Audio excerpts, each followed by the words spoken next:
अस्सलामु अलैकुम वरहमतुल्लाहि वबरकातुहू। एक ख़ास वीडियो लेकर मैं आपके सामने हाज़िर हुआ हूँ। ये वीडियो बाकी वीडियो से बिल्कुल अलग है। आज मैं आपको बतलाऊँगा कि मुस्लिम तलबा की 10 बुराइयाँ। ये बहुत ही ख़ास वीडियो होगी। इसमें बहुत सारी कड़वी बातें भी कही जाएंगी, लेकिन उम्मीद है कि आप इसे समझेंगे। तो चलिए वीडियो शुरू करते हैं। मुस्लिम बच्चों की सबसे पहली बुराई है, वो है मज़हब से ला इल्मी।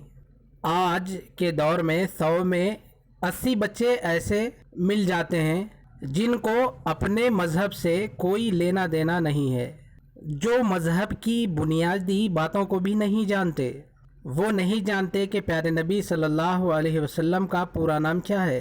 वो नहीं जानते कि इस्लाम में कौन कौन सी चीज़ों को मना किया गया है और कौन कौन से काम करने का हुक्म दिया गया है। ये ज़िम्मेदारी घर के बड़ों की होती है कि वो बच्चों को अपने मज़हब से जोड़ें, मज़हब की बुनियादी तालीम ज़रूर दें। दूसरी बुराई है देर से सोना।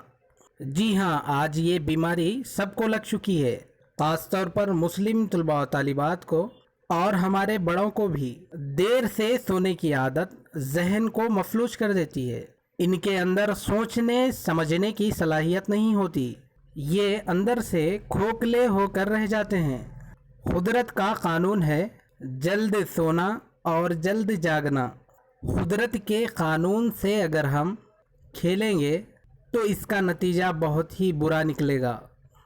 और ये आप देखते हैं कि सारे लोग जब सो चुके होते हैं, ऐसे में बहुत सारे लोग जागकर रात गुजारते हैं और यही लोग आगे रोते हैं कि हमारा मुस्तकबिल बेहतर नहीं हो पाया। तो बेहतर कैसे होगा, इसके ज़िम्मेदार तो हम खुद हैं। आगे है देर से जागना। जाहिर सी बात है, जो लोग देर से सोते हैं वो देर से जागेंगे। पहले भी कहा गया है कि जो लोग सूरज निकलने के बाद जागते हैं उनकी किस्मत कभी अच्छी नहीं रही। इसलिए ज़रूरी है सूरज निकलने से पहले जागें। और हमारे मज़हब में यही कहा गया है, फजर की नमाज पढ़ो। जब हम फजर की नमाज पढ़ेंगे तो जाहिर सी बात है सुबह जल्द जागने की आदत हो जाएगी। तो अगर हम देर से जागते हैं तो हमारे अंदर मनफी सोच उभरती है, तो इसका नतीजा ये होता है कि हम अच्छे फैसले नहीं कर पाते। उसके बाद आगे हैं मनफी सोच। जाहिर सी बात है देर से सोना देर से जागना, इससे ये होता है कि हमारे दिमाग को सुकून नहीं मिल पाता। इसलिए हमारे अंदर नेगेटिव थिंकिंग आती है। हम किसी भी चीज़ को देखते हैं तो उसके बारे में नेगेटिव ख्याल करते हैं। कामयाबी के लिए पॉजिटिव सोच ज़रूरी है, यानी मुस्बित सोच। लेकिन यहाँ क्या होता है, हमारे अंदर नेगेटिव सोच आती है। थोड़ी थोड़ी बातों का हमारे ऊपर असर पड़ जाता है और हम ज़िंदगी से हार जाते हैं। हम कोई बड़ा फैसला नहीं ले पाते, हमारा कोई एम बन नहीं पाता, क्योंकि हमारे अंदर मनफी सोच होती है। हम कोई रिस्क लेने के काबिल नहीं होते, अंदर से डर लगता है, खौफ ज़दा हो जाते हैं, जिसकी वजह से हम ज़िंदगी में कामयाब होना मुश्किल हो जाता है। उसके बाद है जो बहुत अहम है, ये ख़ास तौर पर ये आदतें हमारे अंदर पाई जाती हैं कि हमारी कौम के अंदर खाने की दीवानगी है। खाने का मतलब ये नहीं कि भूख सबको लगती है, खाने का भी एक निज़ाम है, खाने का भी एक सिस्टम है। क्या खाया जाए, कब खाया जाए, खाने के बारे में हमारी कौम के बारे में क्या कहा जाए। हम देख सकते हैं कि हमारी खुराक क्या है। हम वो खुराक का इस्तेमाल करते हैं जिससे हम खुद बीमारी को दावत देते हैं। हमारा जहन इस तरफ नहीं जाता कि जिससे हमारी सेहत तंदुरुस्त रहे। हाँ, ज़िंदा रहने के लिए खाना बहुत ज़रूरी है, लेकिन खाने में क्या खाएं ये बहुत उससे ज़रूरी है। मिसाल के तौर पर समझें, पेट्रोल की गाड़ी में हम डीजल नहीं डाल सकते, अगर डाल भी दें तो वो गाड़ी चल नहीं सकती।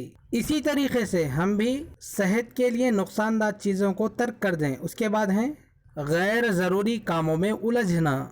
जी हाँ, गैर ज़रूरी कामों में बहुत ज़्यादा उलझते हैं।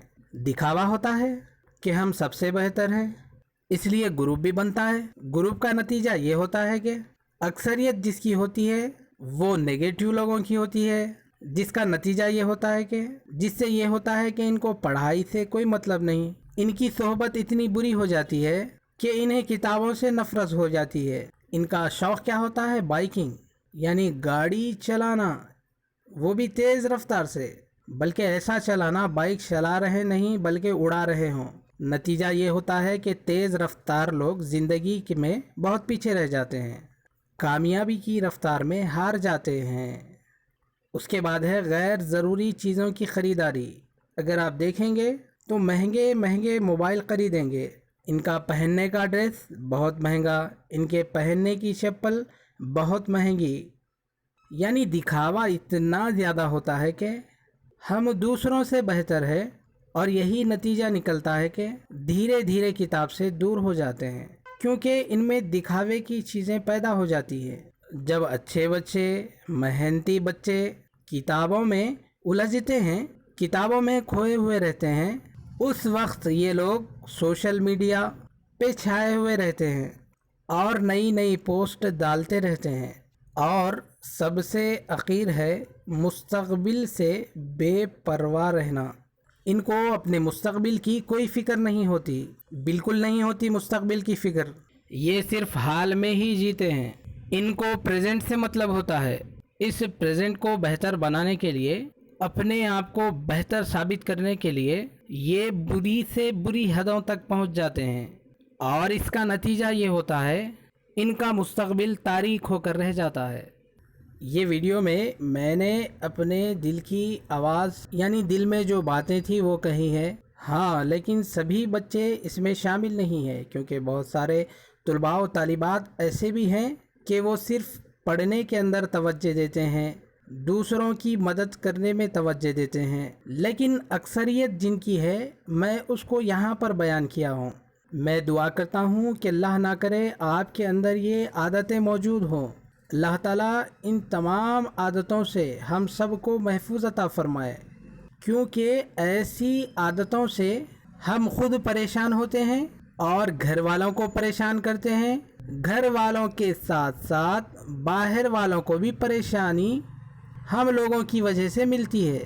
اور اگر آپ کے اندر یہ برائی ہے تو آپ اس برائی کو دور کر لیں، کیونکہ آپ اپنی امانت نہیں ہو بلکہ قوم کی امانت ہے، کیونکہ جب آپ اپنے آپ کو صحیح کر لیں گے تو آپ کی وجہ سے ہو سکتا ہے قوم کے بہت سارے لوگوں کو فائدہ پہنچے، قوم کے ساتھ ساتھ ملک کو بھی فائدہ ہوگا۔